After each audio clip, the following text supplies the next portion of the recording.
I'm the Commissar, and we're watching Forged Alliance Forever. Today it's team matchmaker time on Canis River, classic map, with low to mid-rated players. Get ready for some chaos.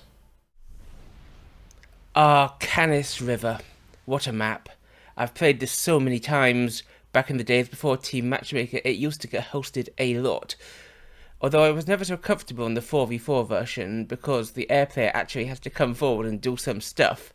Anyway, let's go in and meet the teams before we talk about the map. We have the hot team in the north and the cold team in the south. Yes, this is a ladder game.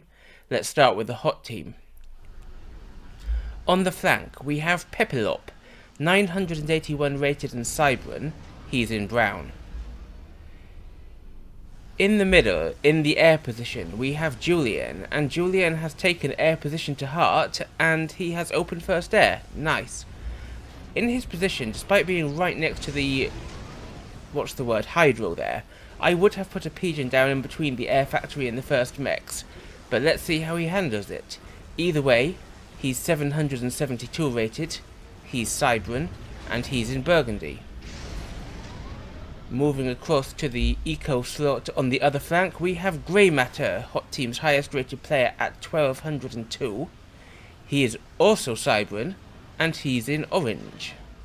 And last but not least in the forward position, and still in his base though, because he's assisting the hydro, we have stratdn. He's 953 rated, and he is also Cybran, and he's in red, so we have an all-Cybran team in the north for hot team. In the south, there mirrors on cold team.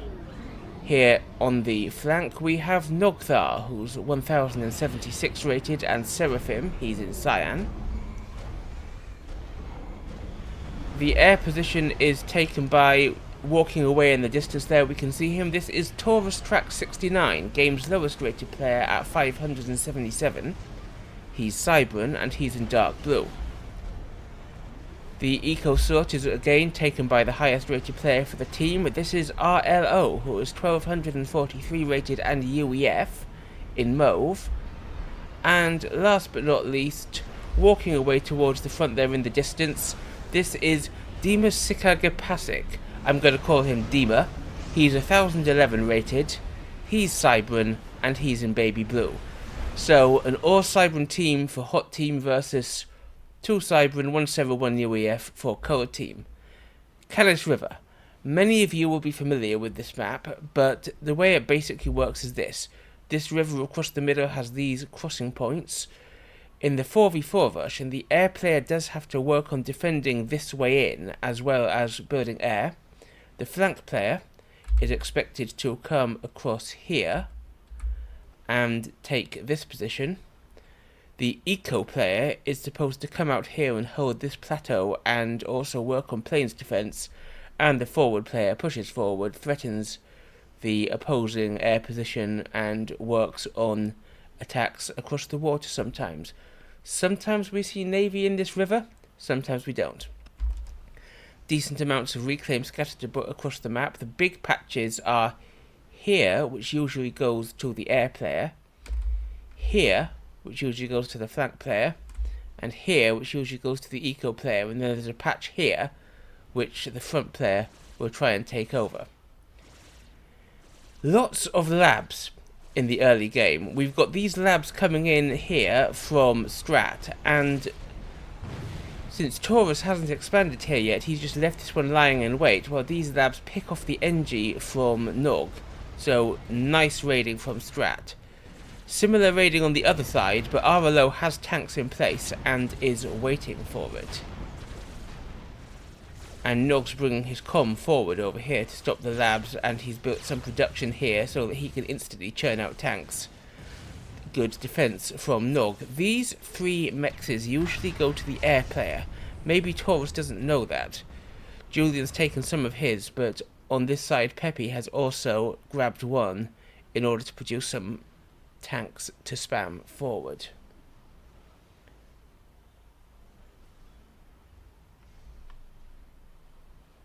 Spam coming forward here from Dima, that's nice. And Dima bringing his comm forward, and Dima setting up a wall here.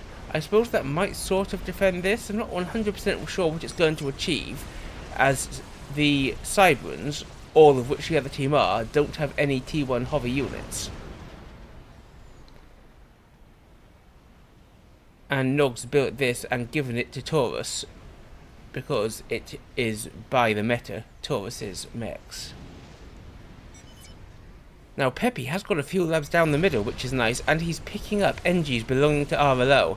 And RLO is sending tanks out, but these 3 labs are going to pay for themselves.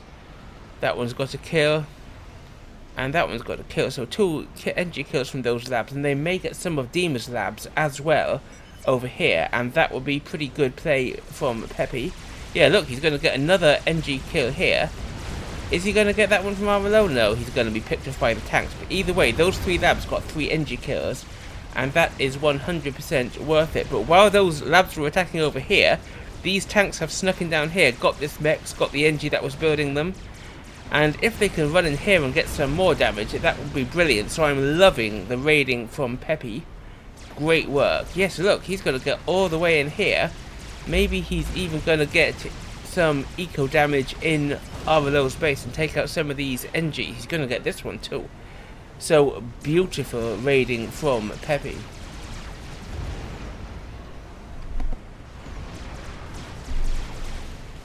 And RLO sees it coming. He's producing a turret to defend, which is good, and there's no RT in here, so that will hold it off. He's spamming tanks. He is not going to lose any more NGs, but this has held him back quite considerably. On the right, Strat is also tank raiding. He is sending in a bunch of tanks into Taurus' expansion. He's got this mechs. He's probably going to get this mechs. Nog is being forced to pull a bunch of tanks back to come and defend, but he won't have defended before 2 mexes have been lost to the Cold team from this tank raid. And that's going to leave Taurus in particular on very little eco. Look, he's only got 23 eco. Whereas Julien, his mirror, is on 50, so that is excellent raiding work, and damaging the air player will help at the hot team a lot. Eventually, Nog's tanks are going to clear it up, but that was quite a lot, and while he's been doing that, GreyMatter's got in here and built this mechs, which normally would 100% go to Nog, ditto this one. So, very aggressive work from the hot team. Over here though, Dima has popped out of the water, shot this mechs, and popped back with his comm. And I think he's only coming back because he's seeing this threat from Peppy, so that is nice aggression there. Although Taurus is on very little eco though, he has got T2 air and he's building a P-gen. And T2 air has only just this minute finished for Julien, so Julien a little behind in the air game, but he's got the eco to catch up. And this is where we got to look. Dima is popping out with his comm, and he is blapping these production units from Strat, and he's got the gun, but Strat has also got the gun and is coming back to trap him. So Strat will simply outnumber Dima. He's getting more shots in on the comm has nothing to back him up. So Dima is absolutely going to have to retreat to the water here. And retreat to the water he does. Why is Taurus' eco so low? Oh, that's why. Taurus doesn't know about reclaim. We'll talk a bit more about reclaim in a second, but that's huge. The fact that Taurus does not know about reclaim. Dima deep into the yellow, but he's retreated safely into the water. Peppy pushing on the left against RLO. RLO is stuck here on the gun upgrade, so he can't immediately come forward, and that PD therefore won't do anything. Because Peppy's tanks, they can just blow it up. RLO will finish gun, but he'll probably have lost this mech and this radar to this attack before he finishes gun. He finishes it, and he's going to come forward to defend. On the left, Dima, still well below half health, he's come out of the water again, and this time he's attacking on the east side, or on the west side. He's pushing in with his tanks. However, both Julien and Peppy have tanks there to defend. On the right side, RLO is getting swarmed. He's got the gun upgrade, so he might be able to defend this, but he's going to lose a lot. He's lost the Specs already, and these RT pieces could push in and take out this Mex. RLO deep into the yellow. Dima's tanks have been pushed back, but Dima comes out this way. If he can get this cap T2 Mex from Julien, and he does, that's going to be a lovely pickup. But Strat is within range, and he is shooting again. Dima's going to have to run away. RLO has defended with his tanks and with his comm, and Peppy's falling back, but he's lost 2 Mexes and he's lost his emplacement here as Dima, again, deeply damaged, retreats to the water. Dima has retreated to the water, but Peppy is building a torp launcher to trap him, and this could be pretty good, because Dima, already very low on health, has nowhere else to run, unless he falls all the way back here, which I don't think he'll want to do, and Strat is joining in the fun. He's got this torp launcher queued up here to make the water a very unsafe place for Dima to stand. Nog pushing forward a little bit, as are Dima's tanks, but those are going to be wiped out by this force here. Nog pushing forward, but GreyMatter is also here. They've both got gun comm, but GreyMatter has more spam in the immediate vicinity. Nog needs to bring this up. Dima is going to poke his nose out of the water again, but there's a T2 point defense here now, and he will definitely have to run away from that. Julien working on a transport, and then he's got Tech 3 Air killed, and I don't think that, well, we do have Tech 3 Air being made, but look how slow that's going for Taurus. Dima continues his shenanigans moving around there. Taurus and Nog trying to hold GreyMatter back, and mostly this just feels like posturing over here, so I think that isn't going to do anything huge very soon. Strat and Dima still trying to position their comms as Peppy moves forward.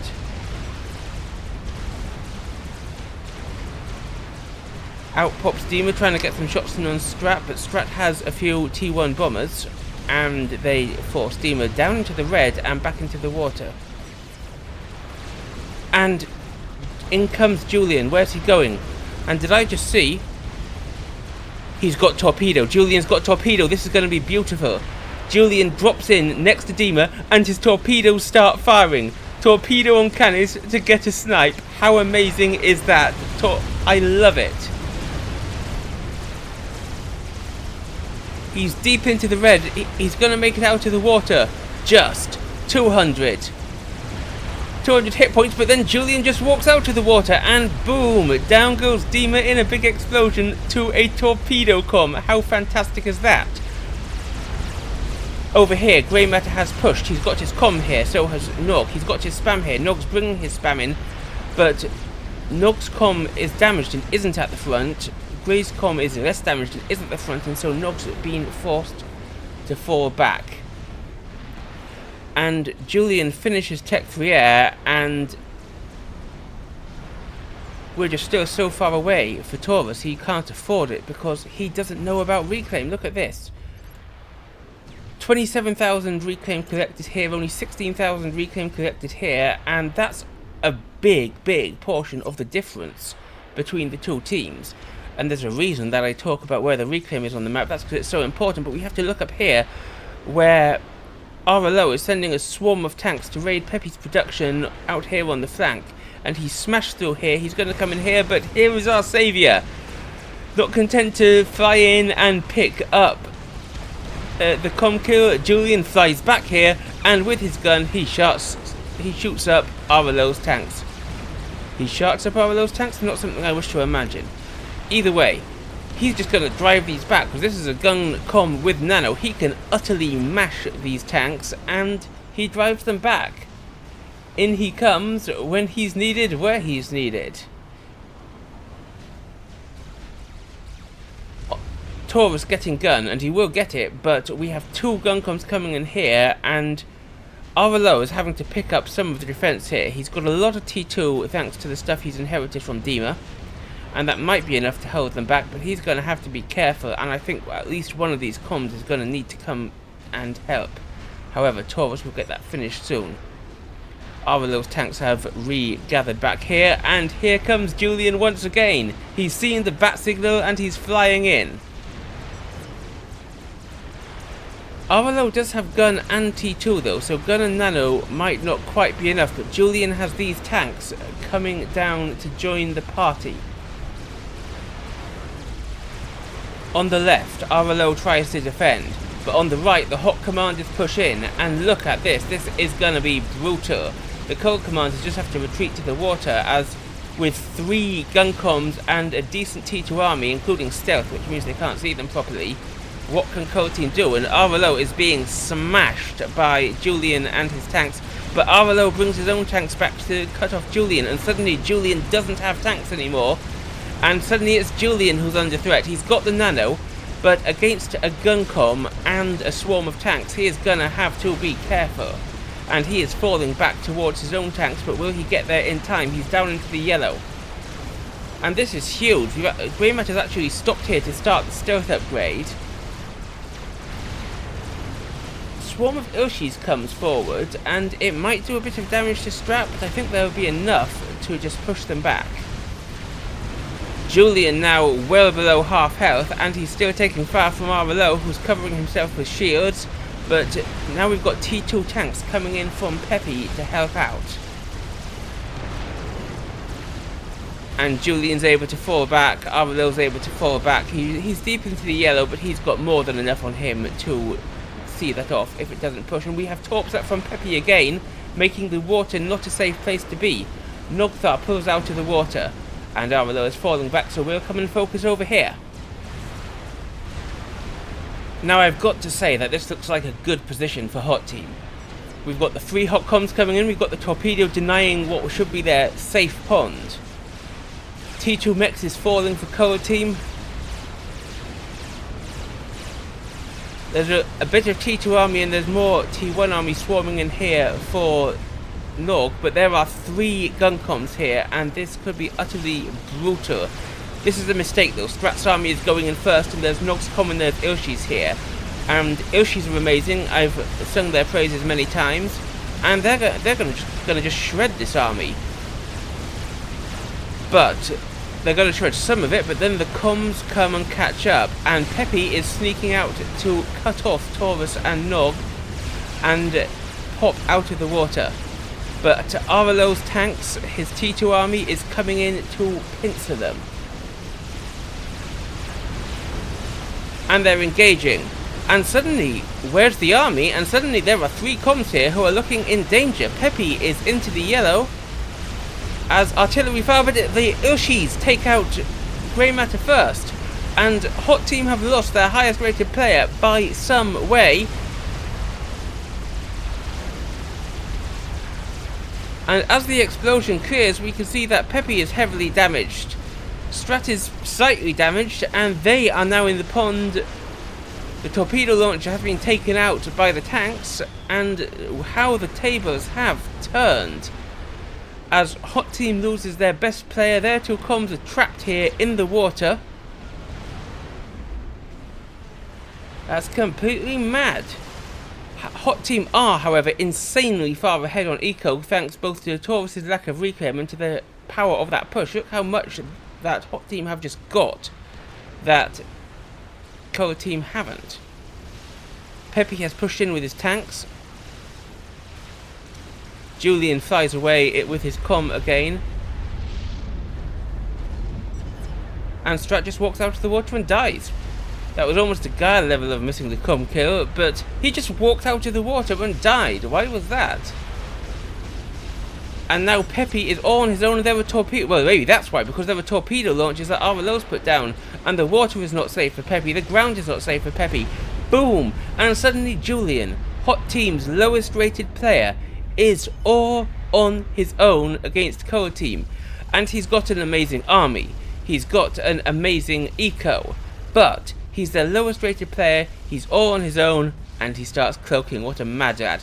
We have a decent horde of Titans here from Arvello, and that will be very good at countering these T2 armies.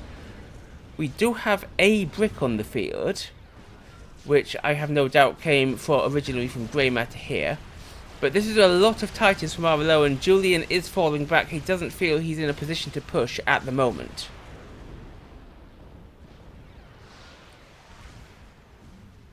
And this Titan force could get a lot of work done, especially if RLO...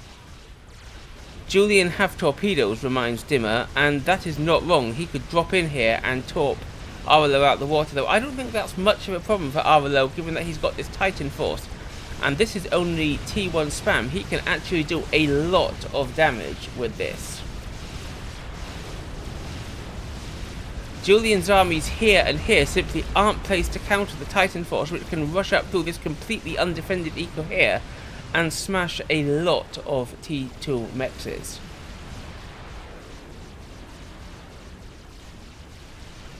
Oof. So yeah, eco overview, 100 ahead for Julien. And cloaking is going to be fun if he just charges in.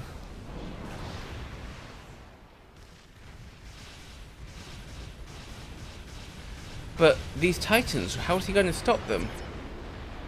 One T2 mech down, another T2 mech 4 certain down. There's no way he stops them before here, and they might even push in the back here. And he goes for the laser. Cloaking and laser. I'm gonna love it. Is he gonna go full Madlad and fly his way in again? Well, first though, he has to worry about these Titans, and these mobile missile launchers he's got over here. They're great on the attack, but they're terrible in defense because the shots are firing at where the units were. And so this dagger of rhinos from RLO is just going to clear up the missile launchers for free. It's going to get the engines, it's going to get the eco, and it could push in here and do a lot of damage. Julien's got nothing that's able to defend over here.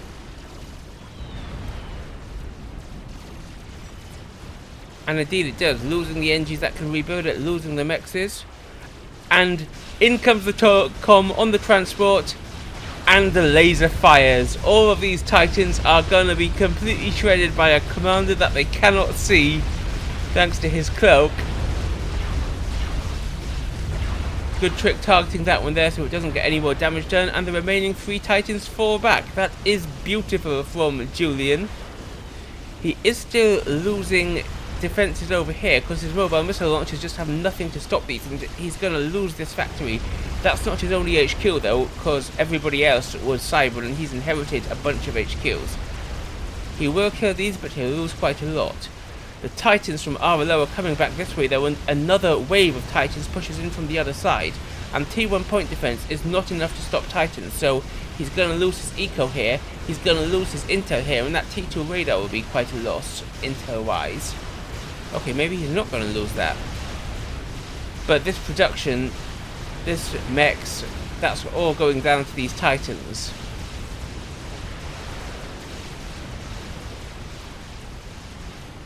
Taurus is also trying to get laser, but it's going to take him literally an hour. There's nothing he can do about that. This army from Julien pushes in on RLO, but RLO's got Titans to stop it. I don't think that that's going to get too much work done.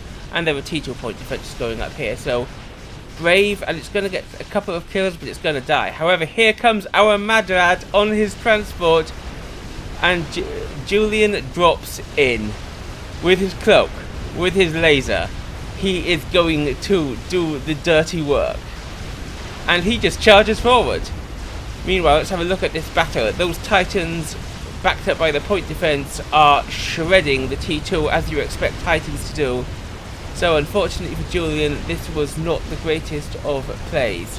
And now this Titan army from RLO we saw up here has pushed forward and has indeed taken out that eco. It's taken out the radar. And the ecos are now pretty much level despite the map control, thanks basically to that Titan raid. But that's what Julien's done with his eco. He's got a Soul Ripper, and the bug plus cloaked SupCom commander is going to be a brutal combo. What can they do to defend against it? Because Taurus simply doesn't have the eco for more than a couple of ASFs, which Julien's ASFs are easily able to shred.